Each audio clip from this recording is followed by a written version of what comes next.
ಅಸಮದಲ್ಲಿ ಸಮತೆಯನು, ವಿಷಮದಲ್ಲಿ ಮೈತ್ರಿಯನು, ಅಸಮಂಜಸದಿ ಸಮನ್ವಯ ಸೂತ್ರ ನಯವ, ವ್ಯಸನಮಯ ಸಂಸಾರದಲ್ಲಿ ವಿನೋದವ ಕಾಣ್ಬ, ರಸಿಕತೆಯ ಯೋಗವೆಲೋ ಮಂಕುತಿಮ್ಮ. ನಮ್ಮ ಸಮಾಜದ ಒಂದು ಸಾಮಾನ್ಯ ದೃಶ್ಯ ಅಂದ್ರೆ, ಇಬ್ರು ನಿಂತ್ಕೊಂಡು ಸುಮ್ಮನೆ ಮಾತಾಡ್ತಾ ಇದ್ದಂದ್ರೆ ಅವರು ಹೆಚ್ಚು ವಿಷಯ ಮಾತಾಡ್ತಾ ಇರೋದಕ್ಕಿಂತ ಇನ್ನೊಬ್ರನ್ನ ದೂರ್ತಾ ಇರ್ತಾರೆ. ಒಬ್ಬ ವ್ಯಕ್ತಿಯನ್ನು, ಸಮಾಜವನ್ನು, ದೇಶವನ್ನು. ನಮ್ಮ ದೇಶದ ಹಣೆಬರನೇ ಎಷ್ಟು ಕಾಣಪ್ಪ, ಮುಂದೆ ಹೋಗೋಣ ನಮ್ಮ ದೇಶ ಈ ರೀತಿ ಬೈಕೊಳ್ತಾ ಇರ್ತಾರೆ.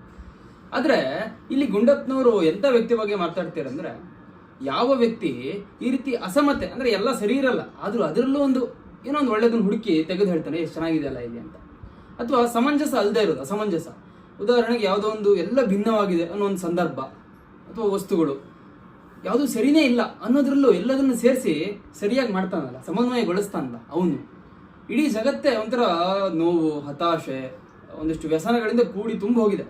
ಆದರೆ ಈ ಎಲ್ಲ ನೋವುಗಳನ್ನ ತನ್ನ ಅಂತರ್ಯದಲ್ಲಿ ಅನುಭವಿಸ್ತಾ ಇದ್ರು, ಹೊರಗಡೆ ಜನ ಜೊತೆ ತಾನೂ ನಗ್ತಾ, ಇನ್ನೊಬ್ರನ್ನ ನಗಿಸ್ತಾ, ವಿನೋದವಾಗಿ ಕಳಿತಾನಲ್ಲ, ಅವನು ಲಕ್ಷಕ್ಕೊಬ್ಬ ಮಾತ್ರ. ಅಂಥವನೇ ಯೋಗಿ ಅಂತೇಳಿ ಹೇಳ್ತಾರೆ. ಈ ರೀತಿ ತನ್ನಲ್ಲಿ ಎಷ್ಟು ನೋವಿದ್ರು ಕೂಡ ಹೊರಗಡೆ ಖುಷಿಯಾಗಿ ನಾವು ಚೆನ್ನಾಗಿರ್ಬೇಕು, ಎಲ್ಲರೂ ಚೆನ್ನಾಗಿರ್ಬೇಕು, ಈ ರೀತಿಯ ಒಂದು ಭಾವ ಇಟ್ಕೊಂಡಿರ್ತಾನಲ್ಲ, ಅವನೇ ಯೋಗಿ. ಇದೇ ಯೋಗ ಅಂತೇಳಿ ಹೇಳ್ತಾರೆ. ಈ ರೀತಿ ಯೋಗ ನಾವು ಕೂಡ ಫಾಲೋ ಮಾಡ್ಬೇಕಲ್ವಾ, ಏನಂತೀರಾ? ನಮಸ್ಕಾರಗಳು.